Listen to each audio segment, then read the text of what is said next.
Welcome to Sri Chaitanya DSC SGT and school assistants స్వాగతం.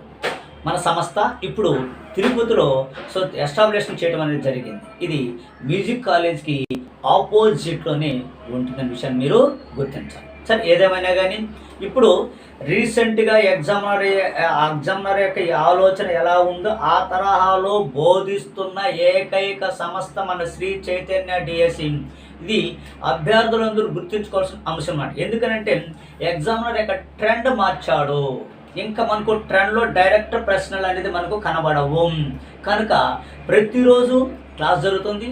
Class జరిగిన వెంటనే కన్సల్ట్ ఫ్యాకల్టీ మెంబర్స్ కంటెంట్ ప్రశ్నలు రాస్తున్నారు. చూడండి, ఇది కంటెంట్ ప్రశ్నలు. ఇది ఎకానమీకి సంబంధించిన అంశం. ఈ ఎకానమీలో అగ్రికల్చర్ ఏరియాస్ మీద ఎలా ఇచ్చారో చూడు. భారతదేశంలో కమతాల వర్గీకరణకు సంబంధించి ఈ క్రింది వానిలో సరైనటువంటి జత అంటే రైట్. ఓకేనా, రైట్. సో అదేవిధంగా మనకు జతపరచమన్నాడు. నెక్స్ట్ మనకి 2010-2011 సంవత్సరంలో భారతదేశంలో సాగు అవుతున్న భూమి విస్తీర్ణం ఎన్ని హెక్టార్లు ఉన్నది, దానికి సంబంధించిన అంశం. మళ్ళీ చూడు, జతపరచు. ఇలాంటి ప్రశ్నలతో వస్తున్నటువంటి సంస్థ అన్నమాట. అంటే మొత్తం ఒక టాపిక్ మీద మనం తీసుకుంటే ఇది భూ కమతాలు, దాన్ని మనం భూ సమీకరణ అంటాం. రైట్ అవుతుందా? రైట్. ఓకేనా, అందులో భాగంగానే మనం భూ సంస్కరణ పదాన్ని మనం ఇక్కడ వాడతాం కదా.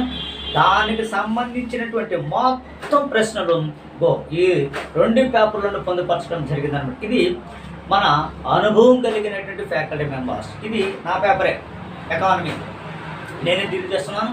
అదేవిధంగా మా కో డైరెక్టర్ అనేటువంటి Murali sir, the legend faculty in geography, and then 15 years అనుభవం కలిగినటువంటి faculty members and then directors also.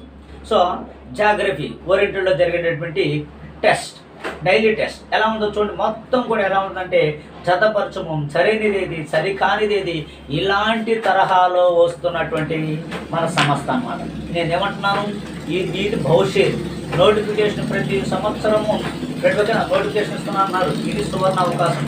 ఒక అంశం, పోటీతత్వం కూడా అధికంగా ఉంది. అభ్యర్థులకు నేను ఒకటే చెప్తున్నాను, మంచి ఇన్స్టిట్యూట్ సెలెక్ట్ చేసుకున్న దగ్గర, మంచి ఫ్యాకల్టీ ఉన్న దగ్గర మీరు సెలెక్ట్ చేసుకున్న దగ్గర మీరు మీ యొక్క విజయం అనేది 50% మీకు కన్ఫర్మ్ అయినట్టే. తర్వాత రిమైన్ 50% మీ యొక్క హార్డ్ వర్క్ మీద ఆధారపడి ఉంటుందనే విషయాన్ని మనం గుర్తుంచుకోవాలి. కాబట్టి మీరు బయలుదేరండి, 100% ఫోకస్గా చదవండి, 100% విజేతలు అవ్వండి. ఓకేనా? Thank you.